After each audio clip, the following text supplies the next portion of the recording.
ایک کانگریس رکن سے انہوں نے بات کی ہے، تو کانگریس کے کوئی ایک رکن تھوڑا ہے، بہت سے اراکین ہیں.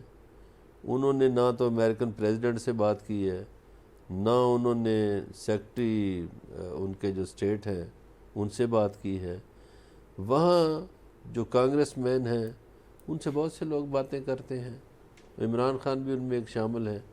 لیکن عمران خان صاحب کو یہ ضرور خیال رکھنا چاہیے کسی سے بھی بات کرتے وقت، جی امریکن کانگریس رکن ہو یا کوئی یورپی یونین کا رکن ہو یا کوئی بھی ہو، انہیں یہ خیال رکھنا چاہیے کہ ہمارے ملک کے جو ادارے ہیں وہ ہمارے لیے ایک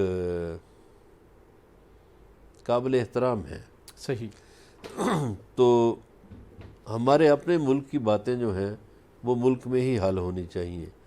لیکن یہ بھی ہم اس مرحلے پہ یاد کریں گے کہ جب سن 2000 میں یہاں سے میاں نواز شریف صاحب سعودی عرب گئے تو ظاہر ہے ان کی فیملی میں سے بھی کسی نے کوئی ریکویسٹ کی ہوگی، کسی نہ کسی سے بات تو کی ہوگی. صحیح. تو ایک بات تو یہ طے کر لیں، مطلب جو اگر دوسرے جو کرتے رہے ہیں خان صاحب بھی وہی کریں تو پھر درست ہے. میں نے درست نہیں کہا. اب میں نے 1 منٹ پہلے کہا ہے کہ خان صاحب کو اپنے اداروں کے احترام کا خیال رکھنا چاہیے. بالکل صحیح. لیکن میں یہ کیس اس طرح کر رہا ہوں کہ پاکستان کے آلموسٹ سب سیاستدان ہی بیرونی دنیا میں باتیں کرتے ہیں. بالکل صحیح. اور ان کو یہ باتیں کرتے وقت خیال رکھنا چاہیے کہ ہمارا ملک جو ہے وہ کس قدر اہم ہے، اس کے ادارے کس قدر اہم ہیں. یعنی اساسی ذمہ داری جو ہے وہ ہونا چاہیے ہر سیاستدان بہت ضروری ہے، بہت ضروری ہے. عمران خان صاحب میں بھی ہونا چاہیے. بالکل صحیح. الوی صاحب کو انکلوڈ کرتے ہیں، اس میں شامل کرتے ہیں. الوی صاحب آپ نے وہ گفتگو سنی ہوگی جو آڈی پوری آئی ہے. برلاس صاحب نے شروع میں تھوڑا ڈاؤٹ کریٹ کیا، آج کل بہت سی آرٹیفیشل ٹیکنالوجی ہے، آڈیو ویڈیوز بن جاتی ہیں، لیکن ابھی تک پاکستان تحریک انصاف کی جانب سے اس کی تردید نہیں آئی. میرے لیے بھی شاکنگ تھا کہ شاید کسی نے یہ آرٹیفیشل ٹیکنالوجی کا سہارا لیا اور فیک ویڈیو، لیکن اس کو آن وہ کر رہے ہیں ابھی تک، جس میں ایک فکرہ وہ کہتے ہیں. میں آپ سے جاننا چاہوں گا کہ کیا مقصد حاصل کرنا چاہیں گے. وہ کہتے ہیں کہ یہاں پاکستان میں آرمی اور ایک سیکرٹ ایجنسی بہت زیادہ طاقتور ہے، ان کا اشارہ اسرائیل کی جانب ہے. اسی امریکہ کے خلاف آپ کو یاد ہوگا مارچ 2022 اسی امریکہ کے خلاف ایک بیانیہ بنایا. اب انہی کے ساتھ وہ اپنے اداروں سے متعلق مدد مانگ رہے ہیں، اور یہ کہنا کہ وہ یہاں پر بہت پاورفل ہے. دبے لفظوں میں ڈپلومیٹک نارمز کے اندر ایک فکرے کے ایک سنٹینس کے بہت اہم معنی ہوتے ہیں. کیا امپیکٹ کریٹ کرے گی یہ آڈیو کال یا ڈسکشن یا جو زوم کا سیشن ہوا ہے عمران خان صاحب کی آنے والے دنوں میں سیاست پر؟ دیکھیں، میں تو پہلے دن سے اس بات کا قائل رہا ہوں کہ یہ ایک جو بیانیہ بنایا گیا ہے امریکہ کی مداخلت اور امریکہ نے پیسے دیے اور امریکہ فارن اور یہ امپورٹڈ حکومت آئی ہے وہ سارا معاملہ، میں اپنے وین اور وجدان کی بنیاد پہ اس بات کو میں نے کبھی تسلیم نہیں کیا، یا آن دا ریکارڈ میری چیزیں ماضی کی بھی موجود ہیں کہ میں نہیں سمجھتا کہ یہ کوئی سازش ہوئی یا سائفر یا وہ یہاں کے سارے یہ ایک عجیب سا کوئی چیز بنائی عمران خان صاحب نے کریٹ کی، اور جو آہستہ آہستہ امریکہ کی سازش سے ہوتے ہوتے جنرل باجوہ تک کی، اور باجوہ کی سازش سے ہوتے ہوتے نیچے پتہ لگا کہ آئی جی تک آ گئے، اور پتہ نہیں کہاں کہاں وہ گھومتے پھرتے رہے. اور آج لیکن ایک عجیب سی بات یہ ہو گئی کہ ایاک نعبد و ایاک نستعین کا آج بڑا مذاق اڑا ہوا مجھے محسوس ہوا کہ عمران خان صاحب جب کہتے ہیں کہ اللہ سے مدد مانگتے ہیں اور اسی کی عبادت کرتے ہیں تو پھر امریکہ سے مدد مانگنے کا تک نہیں بنتا. بالکل صحیح کہ آپ ہماری مدد کریں، آپ اس مسئلے کو ہائی لائٹ کریں. میں نے سنی ہے وہ آڈیو، میرے پاس بھی آئی کہیں سے، اور میں نے بار بار اس کو ریپیٹ کیا، اور مجھے بھی لگا کہ عمران خان صاحب کی آواز میں کسی کو تو نہیں ریکارڈنگ کی گئی، لیکن وہ ابھی تک وہ یہی لگتا ہے کہ عمران خان صاحب کی اپنی آواز ہے. لیکن کل ہو سکتا ہے تحقیقات ہوں، اصلی نکلے جعلی نکلے، اس پہ ہمارا وہ تو پھر آگے کا مسئلہ، لیکن ابھی تک وہ اصلی لگ رہی ہے. تو یہ تو ایک بڑا عجیب بات یہ ہو گئی. پھر اس سے پہلے بھی ہم نے دیکھا کہ عمران خان صاحب نے اپنے کچھ لوگوں کو بھیجا اپنے اس علیحدہ اقتدار سے علیحدہ ہونے کے بعد. انہوں نے امریکہ میں کچھ فرمز ہائر کیں کہ ان کے لیے وہاں لابی کریں. ٹھیک ہے، اس خاتون کے علاوہ بھی آج ایک شخص نے امریکہ سے ان سے رابطہ کیا اور ان کو ٹیلی فون کال پہ حوصلہ دلاسا دیا، اور اس شخص نے جو معاملات ہو رہے ہیں اس کے اوپر جو ہے کنسرن بھی شو کیا. اور کہا کہ یہ اس طرح کے جو ون سائیڈڈ یا تشدد یا اس طرح کے معاملات ہیں یہ کوئی اچھا امپریشن نہیں دے رہے.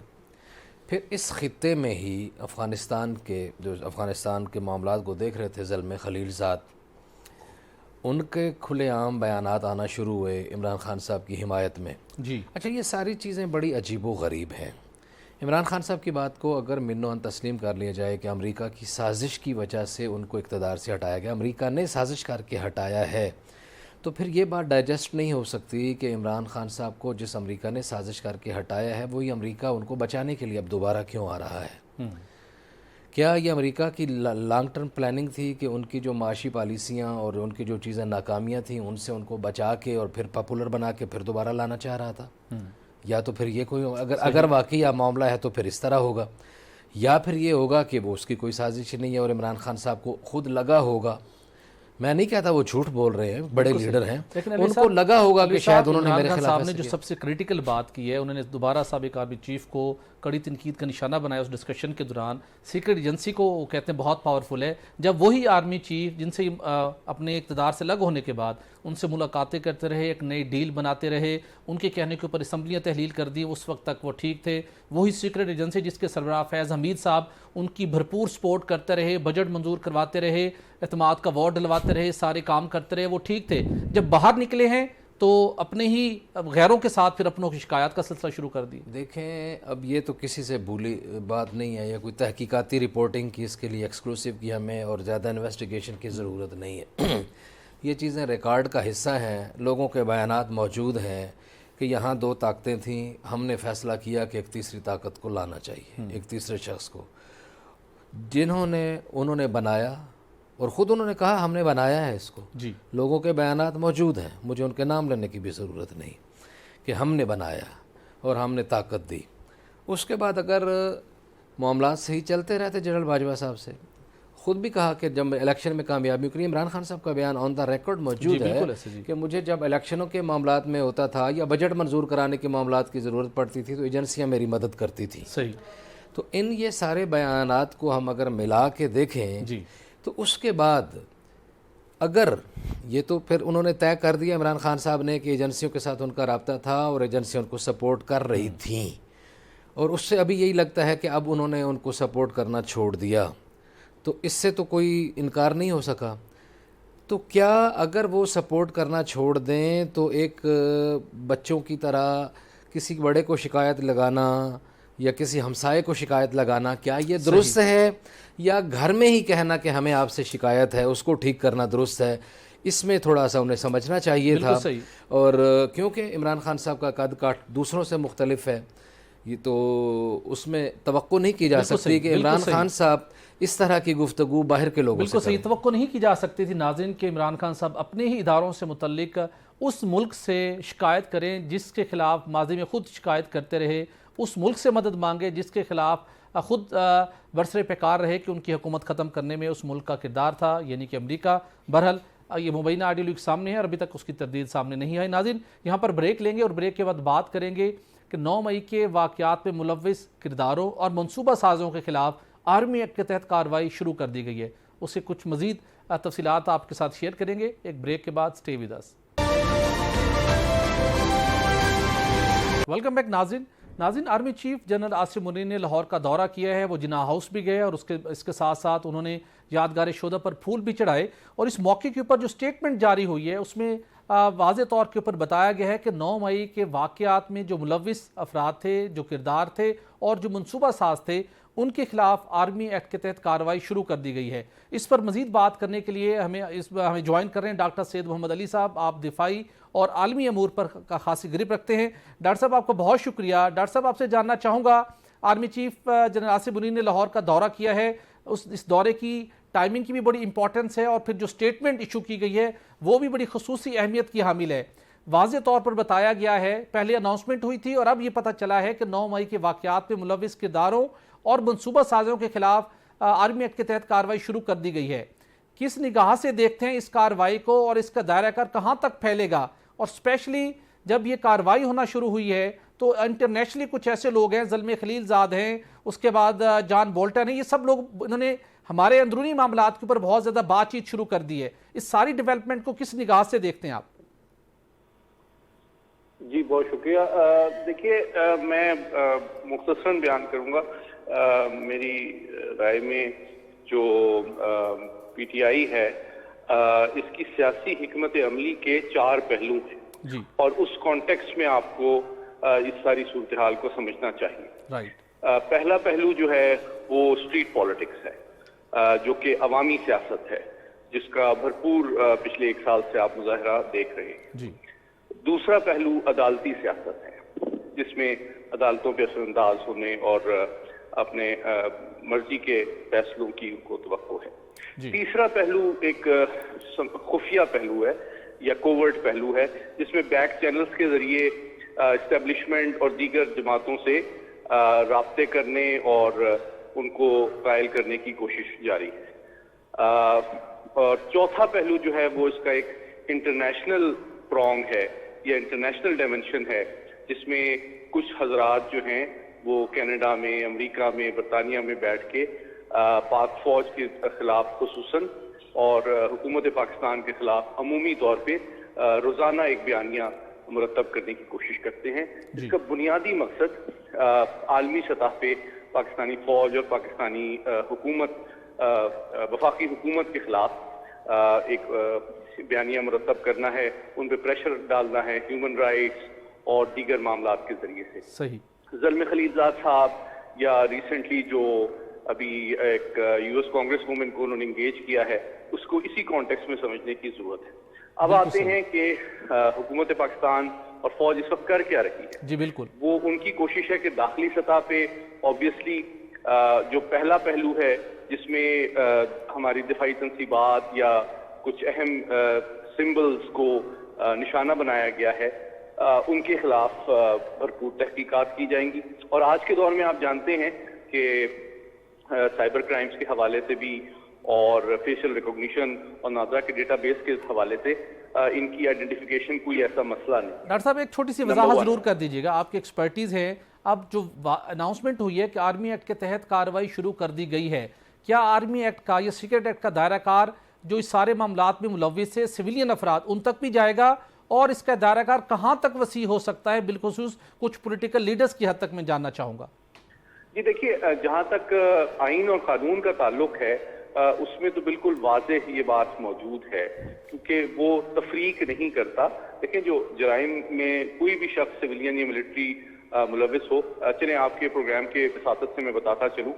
چند سال پہلے ایک 3 اسٹار ریٹائرڈ جنرل جو کہ اس سے پہلے ڈی جی ایم او بھی رہ چکے تھے، کور کمانڈر بھی رہ چکے تھے، ان کو بھی عمر قید ہوئی تھی اسی قانون کے تحت. اچھا پھر ایک بریگیڈیئر صاحب تھے جو کہ ایک مغربی ملک میں تعینات تھے، ان کو سزائے موت ہوئی تھی. اس کے علاوہ کچھ ہمارے سویلین سائنسدان ہیں جو کہ اینٹی اسٹیٹ حرکتوں میں ملوث تھے، ان کو سزائے موت بھی ہو چکی ہے. یہ میں آپ کو بتانا چاہتا ہوں. اس میں سے ساری چیزیں ضروری نہیں ہے کہ میڈیا کے سامنے آئی ہوں، لیکن عمومی طور پہ اس کا اطلاق فوجی حکام پہ اس لیے ہوتا ہے کہ ان کو جو ایکسیس ہوتا ہے سیکرٹ ڈاکومنٹ یا پلانز کا وہ سویلینز کو عمومی طور پہ نہیں ہوتا. البتہ اگر یہ ثابت ہو جائے کہ ان کی کوئی بھی حرکت ایک سویلین جو ہے اس کی بھی اینٹی اسٹیٹ ہے اور وہ فزیکلی یا انٹلیکچولی یا کسی بھی انداز میں اینٹی اسٹیٹ ایکٹیویٹی کی پلاننگ میں، فیسیلیٹیشن میں، گائیڈنس میں، انسٹرکشن میں یا سپورٹ میں ملوث ہے تو دیکھیں یہ وہی صلاحیت ہے جو کہ ٹیررسٹ کے خلاف انٹیلیجنس بیس آپریشن میں بھی استعمال ہو رہی ہوتی ہے. بالکل صحیح، بالکل صحیح. آپ فوراً پتہ کر لیتے ہیں. ڈاکٹر صاحب آپ کا بہت شکریہ. کچھ وقت کی قلت ہے، ہم دوبارہ بھی آپ سے انشاءاللہ پروگرام میں استفادہ حاصل کرتے رہیں گے. آپ کا بہت شکریہ. بلا صاحب آپ نے سنا ڈاکٹر صاحب جس معاملے کے اوپر روشنی ڈال رہے تھے، یقینی طور کے اوپر وہ لوگ جو واضح ہو رہا ہے کہ جو سویلین بھی تھے لیکن اگر ایسی دفاعی تنصیبات کے اوپر حملوں میں ملوث ہیں تو ان کے خلاف بھی آرمی ایکٹ کے تحت کارروائی ہوگی. تو آپ سمجھتے ہیں کہ اس مقصد کے لیے جو ٹرائل ہوگا وہ ملٹری کورٹ میں ہوگا یا اس کا کیا طریقہ کار ہوگا؟ اور اس سب لوگوں کے لیے بڑا میسیج ہے جو یہ اس بات کو نارمل لیتے تھے کہ ہم یہاں پہ حملہ کریں گے اور اس کے بعد چھپ جائیں گے، ہم تک کوئی نہیں پہنچ سکے گا. 2-3 باتیں ہیں بھٹی صاحب اس حوالے سے. پہلی بات تو یہ ہے کہ کیا آرمی ایکٹ جو ہے وہ آرمی سے متعلقہ ہے یا سویلینز پر بھی لاگو ہو سکتا ہے، یہ بھی ایک ڈیبیٹ ہے۔ دوسرا، اس ملک کے 3 مرتبہ وزیر اعظم رہنے والے میاں نواز شریف نے کہا ہے کہ سیاسی شخصیات کا جو کیس ہے وہ سول عدالتوں میں چلایا جائے۔ صحیح، یہ تجربہ کار ہے، پتہ نہیں انہوں نے کیوں کہا ہے، یہ وہی بہتر جانتے ہیں۔ میرا اس سلسلے میں یہ گزارش ہے، ٹھیک ہے جنہوں نے جرم کیا ان کو سزا ملنی چاہیے، جی، لیکن یہاں تحقیق طلب معاملہ یہ ہے کہ اگر جرم کرنے والے بہت بڑے مجرم ہیں تو جن لوگوں کا کام تھا تحفظ کرنا، صحیح، وہ تحفظ میں کوتاہی کیوں برتی؟ کیا آرمی ایکٹ ان کوتاہی برتنے والوں پر بھی لگے گا؟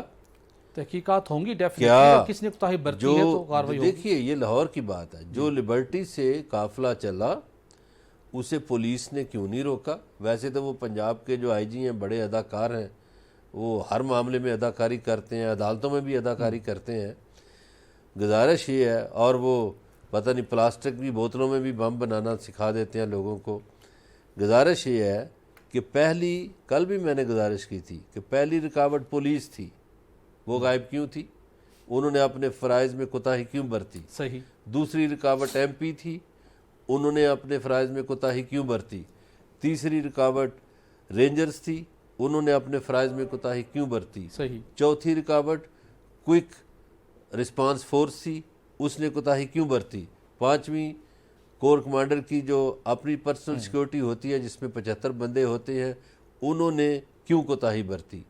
تو یہ جو 5 ہمارے اداروں کے لوگ ہیں ان کو بھی میں تو ریکویسٹ کروں گا آرمی چیف سے کہ ان کو بھی ذمہ دار ٹھہرائیں کہ وہ اتنے نکمے اور نااہل ہو گئے۔ ریکویسٹ غلط ہے، آپ کی ریکویسٹ یہ ہونی چاہیے کہ پہلے انکوائری کریں، اگر وہ انوالو ہیں تو پھر نہیں ان کے خلاف کی بات کارروائی تو ہو گئی، جی۔ لیکن دیکھیے فرائض میں کوتاہی تو ثابت ہے۔ چلیں اب یہاں پہ ایک بریک لیتے ہیں، یہاں پہ بریک لیتے دوسرا ہیں۔ بھٹی صاحب انٹیلیجنس ایجنسیوں پر بھی سوال ہے کہ انہوں نے کیوں نہیں پہلے بتانا چاہیے تھا۔